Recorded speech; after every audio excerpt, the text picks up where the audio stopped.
जिंदगी भर वात के रोगी होंगे नहीं।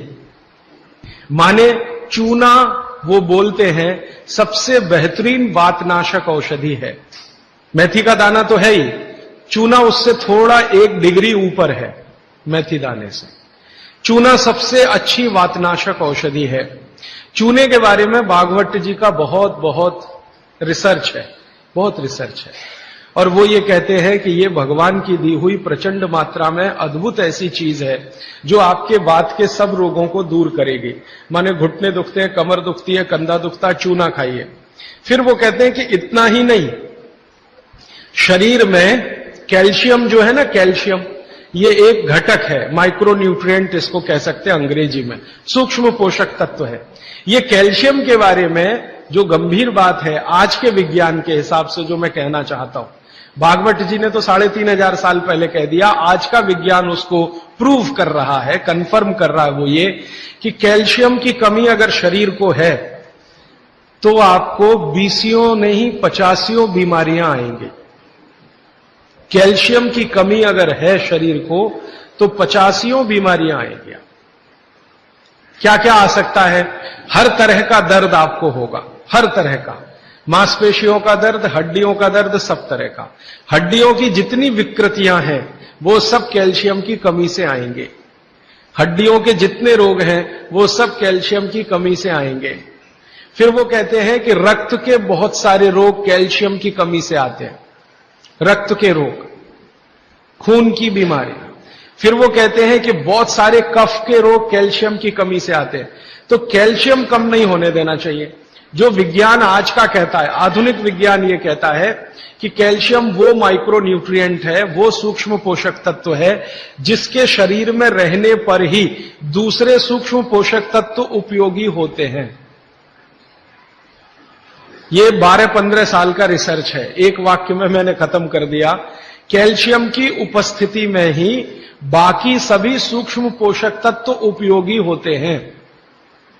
इसका मतलब यह है कि अगर आपको शरीर में विटामिन सी का असर देखना है तो कैल्शियम चाहिए, विटामिन ए का असर देखना है तो कैल्शियम चाहिए, विटामिन बी का असर देखना है तो कैल्शियम चाहिए, अगर विटामिन डी का असर देखना है तो भी कैल्शियम चाहिए, विटामिन के का असर देखना है तो भी कैल्शियम चाहिए, प्रोटीन अच्छे से आपके शरीर को काम में आए तो कैल्शियम चाहिए, कार्बोहाइड्रेट्स ठीक से आपके शरीर को मदद करे तो कैल्शियम चाहिए, फैट्स आपके शरीर में डिसॉल्व होते रहें और जहां जरूरत है वहां लुब्रिकेशन में मदद करते रहें तो कैल्शियम चाहिए। माने समझ लीजिए कि कैल्शियम अगर नहीं है तो शरीर में सब कुछ बीमारियां आने ही वाली है।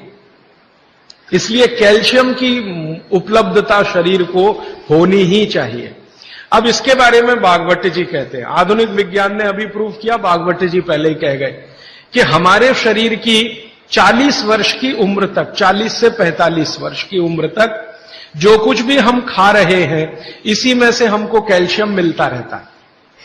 सबसे ज्यादा कैल्शियम आप जानते हैं दूध में है, दूध, फिर दूध के बाद दही, दही के बाद मट्ठा, मट्ठे के बाद मक्खन, मक्खन के बाद घी, इन सब में भरपूर कैल्शियम है।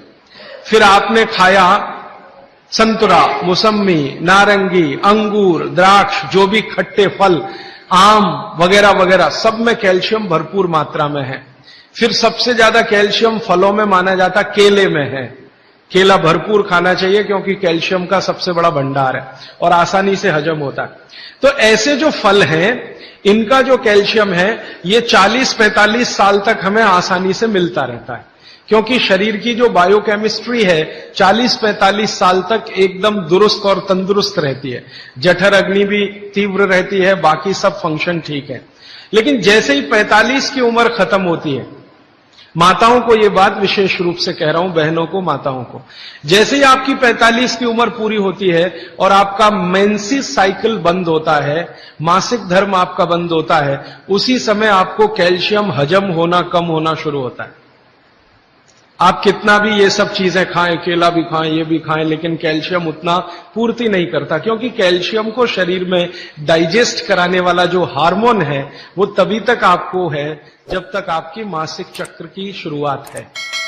मासिक चक्र बंद होते ही ये हार्मोन कम होता है। आप जानते हैं कई हार्मोन्स कम हो जाते हैं, तो कैल्शियम डाइजेस्ट होना बहुत मुश्किल होता है। तब आपको जरूरत पड़ती है कि बाहर से कैल्शियम लें। इसलिए सब माताएं इस बात को ध्यान दें और इसको गांठ बांध लें कि 45 की उम्र होते ही चूना खाएं, क्योंकि अतिरिक्त बाहर से कैल्शियम उसी से मिलेगा।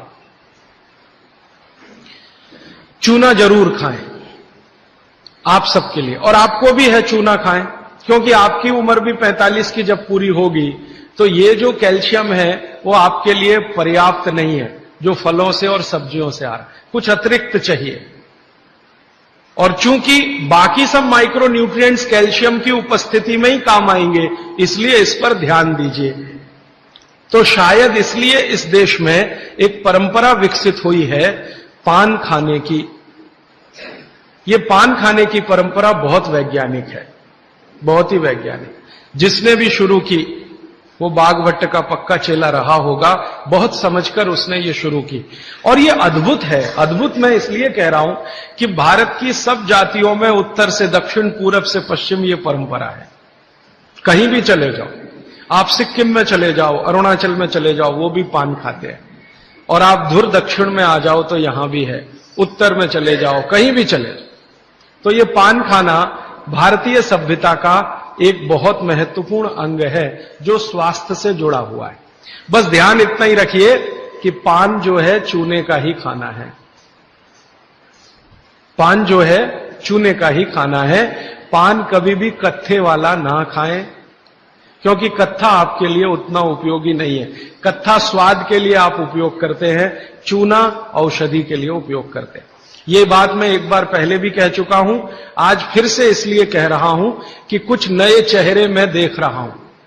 तो आपके रसोई में मेथी दाना हो गया, चूना हो गया, पान हो गया, फिर पान के बाद आपको जीरा, हींग वगैरह वगैरह, अजवाइन, ये सब हो गई। ऐसी कुल 108 औषधियां हैं। गरीब से गरीब आदमी की रसोई में ये औषधियां हैं, इनका भरपूर उपयोग करिए। एक औषधि के बारे में बागभट्ट जी कहते हैं और भी महत्व की है, दालचीनी। दालचीनी के बारे में बागभट्ट जी कह रहे हैं कि वायु के जितने भी प्रकोप हैं, जैसे दमा, अस्थमा, ये वायु की बीमारियां, अस्थमा, दमा, वात की बीमारियां वायु की, तो इनको खत्म करने में या समाप्त करने में या इन बीमारियों को ठीक करने में बड़ी मदद करता है दालचीनी। और दालचीनी के बारे में बागभट्ट जी कहते हैं कि ये दमा, अस्थमा, इनको तो खत्म करेगा ही, वात के सब रोगों को खत्म करेगा, कफ के रोगों को भी खत्म करता है। कफ के रोग आप समझते हैं, खांसी है, सर्दी है, जुकाम है, मोटापा है, वजन बढ़ना, ये सब कफ के रोग हैं। तो इनमें भी दमा जैसी बीमारियों जितना असर है दमा पे, उतना ही इस पर भी है, कफ की। तो दालचीनी का भी उपयोग आप कर सकते हैं आपकी बीमारी के हिसाब से। दालचीनी आप सब जानते हैं, आसानी से आपको पहचान में भी आती है। बस उसका उपयोग करते समय ध्यान रखें कि ये ज्यादा उपयोगी है पाउडर के रूप में। कई बार मैंने देखा है भोजन बनाते समय हम दालचीनी का पत्ता डाल देते हैं या उसकी वो जो छाल जैसी है वो वो उतना उपयोग नहीं आता जितना पाउडर करके वो उपयोग में आता है।